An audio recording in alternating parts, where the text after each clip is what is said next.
All right, guys, 3 communication game changers, and neither of us knows what each other's going to say.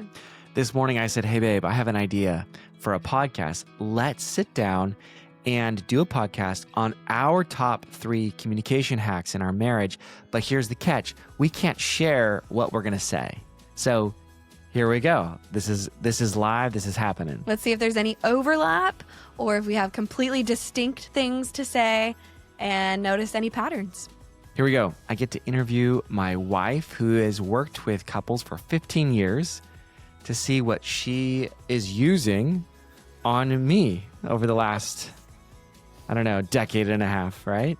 So what would you say is your top hack, or at least your first hack that you use against me in our communication, in our marriage? I didn't prioritize these in order of like which one's the most important. But the first one that came to mind that I wrote down is that I need to give you my full attention. This hasn't always been the case. And there are plenty of times where I don't give you my full attention, but I notice the difference when I don't. And so I need to put down what I'm working on. You know, if I'm have my phone or my computer in front of my face and you're trying to talk to me, first of all, if I actually can't give you my full attention in that moment, or like I'm right in the middle of something, it's best just to let you know that. Yeah, and it's really helpful when you do. Yeah. Because I know that you're prioritizing me. Contrary to what a lot of people think, they just want everybody to drop everything they're doing, right? Like, stop, listen to me right now. Sure.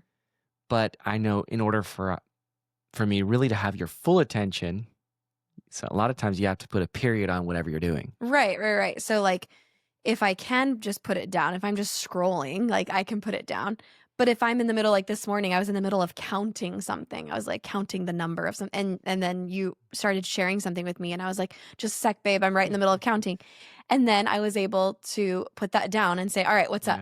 Yeah. Is it just me, or is that a guy problem, just walking in, talking like the first thing they have on their mind right now and sharing it? Like, and you're like, hey, hold on a second. You just walked in.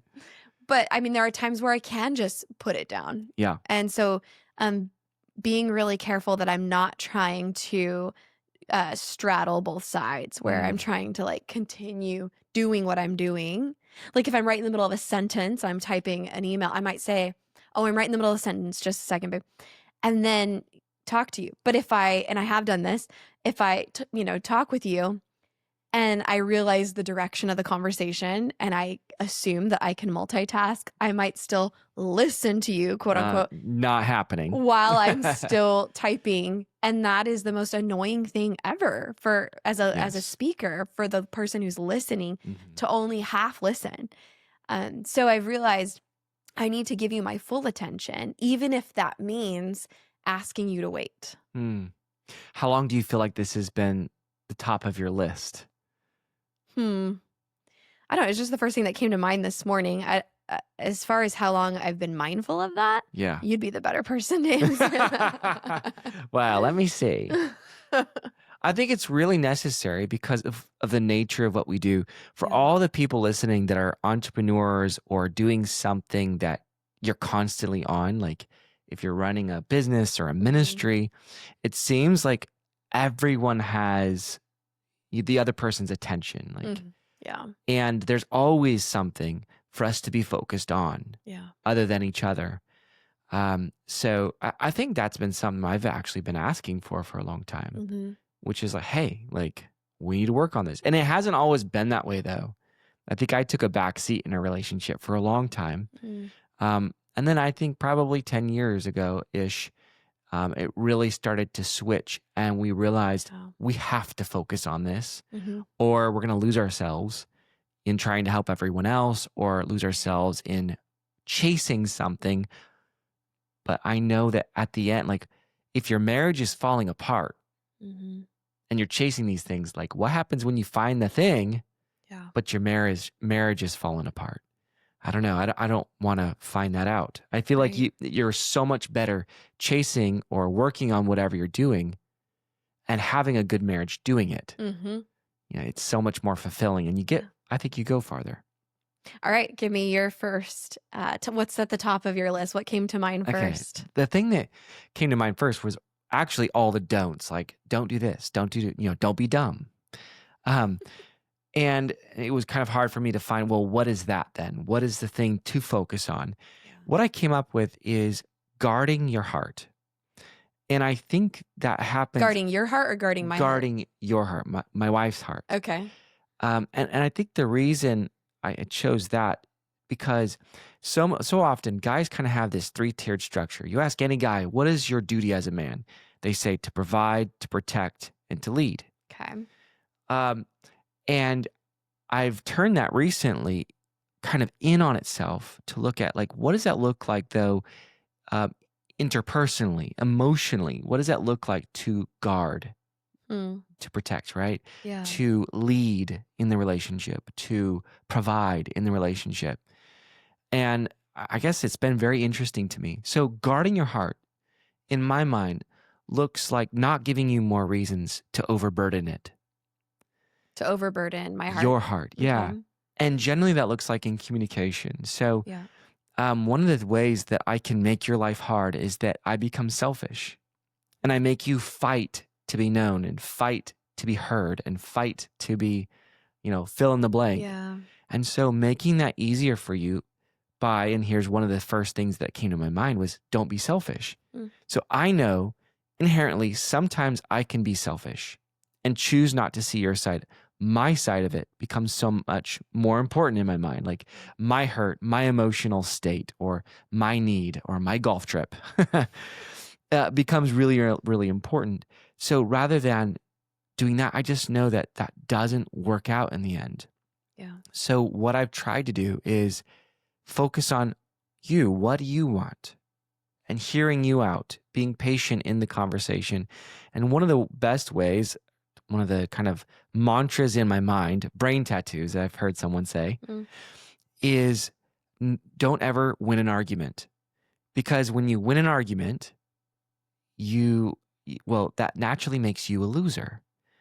And if there is a loser, then I'm married to a loser. And that's no fun. And you don't like being a loser. And I don't like being a winner when I'm married to a loser.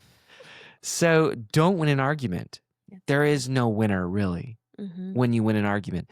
So that means slowing down, becoming insanely curious about your side of it, unpacking like, how do you come to that conclusion? Why do you feel that way? When we're there, I feel like even my perspective will shift generally because I don't have the full picture. We come to a mutual resolve so much more easily when we're both heard.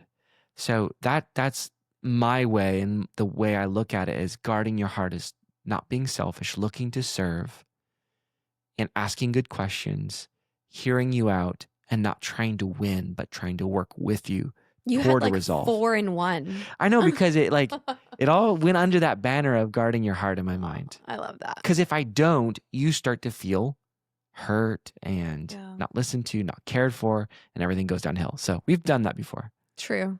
Well, one of the 4 items you just mentioned in one was like as if you read my notes. So go ahead and ask me my second one. All right. What's your second one, babe? My second one is to be curious about you and your world. I am not innately curious about golf. I am not innately curious about fishing or the latest Mevo product or she's been listening, guys. All the details of every supplement known to man. I don't care. But if I can be curious about what you're interested in, it opens the door to be able to celebrate you, to be able to be grateful for you. So for instance, last week you came through the door and you're like, babe, I shot an eagle today. And I know what a birdie is. I know what a bogey is, but I haven't heard you talk about eagles much. And so I knew it was something good. I could have and my default was to just be like, cool, babe, good job. But instead, I got curious and asked you, what's an eagle? How many shots is that? And then I got to actually celebrate the fact that you drove the ball to the green and then putted it in. Like 5 feet from the pin. that's insane. And now I got to truly be celebratory. Celebrating is natural for me, but I don't get to celebrate if I'm not curious enough to find out what you achieved or what you're excited about. With the supplements, like I could just be like, yeah, there goes Adam again, researching all the supplements. But if I can get curious about why you're interested in that particular supplement, then I can be grateful for the fact that you are trying to provide health for our family, and you want the kids to try this thing, you want to do this cleanse, or you want to, and then I can be grateful that, like you're protecting us and our health. So it's not the thing necessarily. Like my life didn't change because I knew what an eagle was or because I know what magnesium glycinate is. But I can be grateful for what you're doing or celebrate what you've done. And that has been a game changer for me in our communication. That's really good. What brings to mind a tool that we use when couples are stuck in a problem that's not moving is the dream behind the conflict. Yep, true. It's like, what is the like extraordinary behind the ordinary? Yeah. And that's kind of what you're doing is like, hey, I'm not really innately curious about golf, but I'm interested about kind of who you become while pursuing this thing. Exactly. Yeah, that's it. Yeah. That's good. Thank you. All right, shoot, number 2. I like this. Big game changer for me has been learning to trust your good intentions. It's so easy. So for people who don't know us, we're both the oldest of 5, which is a disaster in the making. We're both opinionated. We're both strong-willed. We both kind of have to fight for our own, right? Yeah. And that got us into a lot of conflict early. Just because, by the way, guys, if you didn't realize, my wife is really smart and she's really good in conversation. She's really good in arguments and remembers everything. Right back at you. Yes. And so I think that was a long lesson for me of like, I can choose to not believe your good intentions, but I have so much evidence for it of like, I can trust your good intentions in an argument. Or, hey, if you're correcting me on something like gently and saying, hey, like this could be way better. I think you were doing that the other day of like, hey, I know you want feedback, but you probably ought to, do this and this and this. This is a really good advice that I've heard someone say to you, and I think you would do better for it. And not immediately hearing I'm not enough or I'm not good enough, but saying, wait, hold on. She wants me to win. So maybe I should listen to this amazing person that I partnered with and take her advice and move forward with that because she wants me to be better. And that goes for arguments too. In the back of my mind, knowing, she does have needs here. She does have frustrations here, but she always does have my best interest in mind too. And so I don't have to like back off, giving because I know that you want to give back. And then we can get that reciprocity going back and forth rather than just a one-sided thing. I know it's coming back. If I ask you all the questions, you're going to ask me all the questions. If I get curious about you, you're going to be curious about me. So knowing that at the heart of it, I am choosing to trust your goodwill and your good intentions. And so much from that leads to a fertile soil that we can build and grow amazing things in. Yeah, it's good. We often tell couples, you married a good-willed person. So trust their good intentions, even if they didn't do it the right way, the best way, or you feel insecure as a result of what they said, but trust their good intentions. I tell people, be very careful about what you say. Like kind of saying that, like, be very careful. But in that, we all make mistakes, and you can say, I regret saying that. Can I take that back? Sure. Yeah. Like, do your best, like, don't stand by something you said that's dumb. So, all right. That was a bonus. Yeah, that was a bonus. Don't be dumb. All right, babe. What's your final communication hack? All right. Number 3, And this is one that I've picked up more in the last few years since being a parent, but I've used it in our relationship a lot. And that is be willing to say, I hear you, even before you're ready to summarize and empathize. And I don't know if you've noticed that I've done that. You have. But I do now. I got called out on it last week when Forrest said he was complaining about something and he was completely irrational, but I wanted him to know that I heard him, that his emotions were valid, and I wasn't ready to like empathize with him, but I just said, I hear you, bud. I hear you. And he goes, what does that mean? I hear you. But I think it's been really helpful. And I explained to him what it meant. And then actually in explaining it to him, then I ended up empathizing with him. So you're saying it helps you. It's kind of like an on-ramp to empathy. So even if I'm not ready to empathize yet, if like you're saying something and we're arguing, and by the way, we've said this many times on the podcast, like we argue. Just because we are counselors and we help other marriages, like doesn't mean we don't argue. We argue. We just argue well. Mm-hmm. And one of the ways we argue well is empathizing and active listening. But even before I'm ready to do that, if I have this on-ramp of like, I hear you, it's kind of a pause. It's a slow down. It's letting you know that I am listening. And then I can tell myself, okay, why does he make sense? And then I can let you know, well, here's what I'm hearing you say, the active listening part where I'm summarizing what you're saying. Then I can go into, and that does make sense because, and we've taught these tools. I won't go into the details of the tools that I'm referring to because I wanted to just focus on that on-ramp, which is letting you know, I hear you. So just that script of saying, I hear you, helps me a lot in, and I guess all three of mine, I'm just realizing we're all from the listener's perspective. Yeah. It's interesting. Yeah. It was like being fully attentive, being curious, and then letting you know, I hear you. Yeah. Yeah. Well, because you're a very assertive person. So I wonder if part of what you're saying is like you're having to work on the other side of it. True. And I have. That's the main thing I've had to work on. I've been assertive from the beginning. I've had to tone down where I can tend to be a little more aggressive. And so I've had to be less aggressive and just assertive. But I would say the listening skills have been my biggest growth area.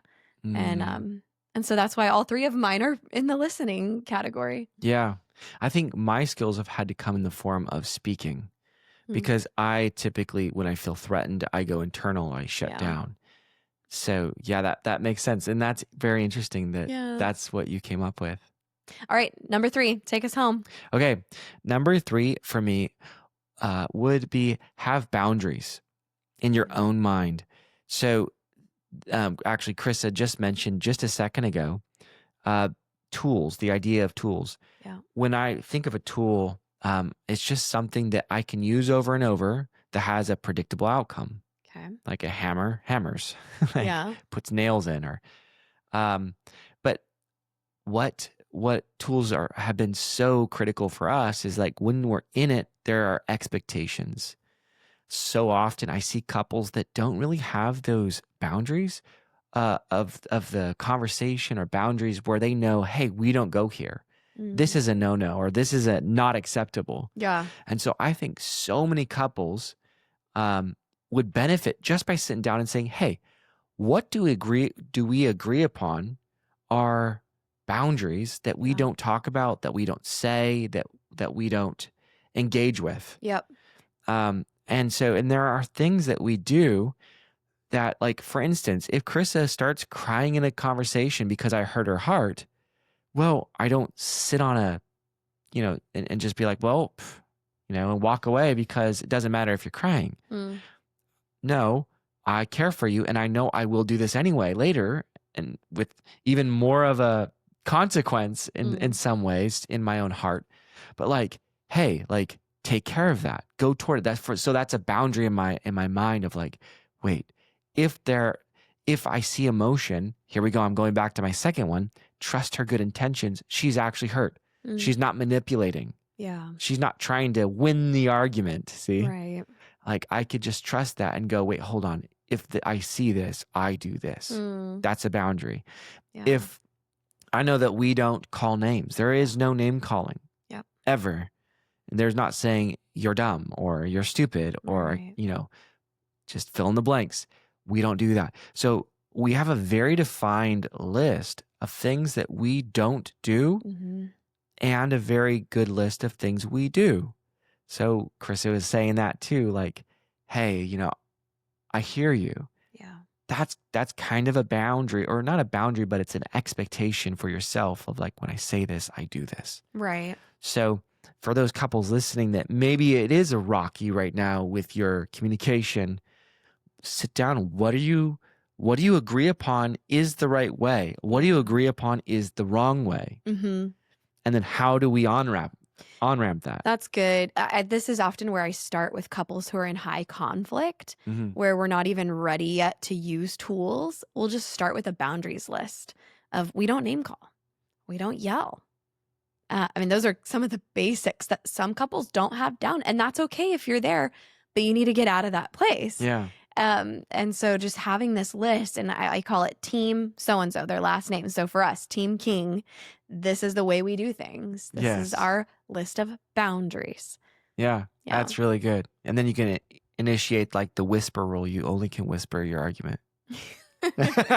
Or sing it. I've never done that to a couple. I just had that thought. I actually have done several times with couples Really? where they, not that one, where Okay. they Tell me, babe. This sounds great. I would experiment with that actually. But where they have to write their arguments. That's a Gottman method. Yes. And that actually can work wonders. So like they sit there at a table like this with pen and paper and they write out their argument and then give it to their spouse and they respond. What does this triple underlined sentence mean? That's me yelling, babe. But it works wonders because you have to be thoughtful about what you're going to say when you're writing it down. And then it helps de-escalate it because we're not yelling. We're not even talking. And so that's been a rule for some of my couples where they can only write their arguments. If they find themselves about to argue, they have to pause and come back to it at a time where they can actually sit at the table and write if they can't do it right then. That's so good. And for couples that need to argue but don't, it's just the cold silence. Getting boundaries, talking about what we do and don't do would really help because you'll only walk into that if you feel safe enough. Yep. So, and if you're struggling, guys, get help. Call us, email us. We'd love to work with you. We're accepting clients. But we love to help your marriage. I didn't really intend this to be an advertisement, but get help. There is no shame in reaching out for help. Yeah. I think it really is a sign of wisdom. Everybody needs help at something, whether it be your car or your marriage. It's funny that we just assume that we all should be good at marriage. Yeah, just because you are married, you got the marriage certificate. Right. You should be good at it. Yeah.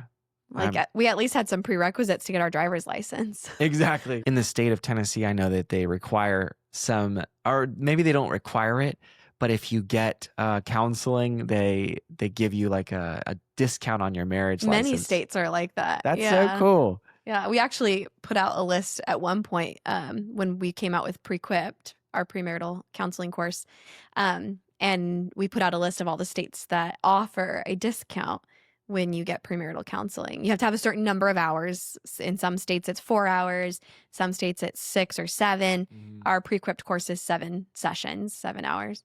But yeah, that's it. I wish all states required premarital counseling because at least there's a prerequisite for getting that certificate. Yes. Yeah. So good. Well, there you go.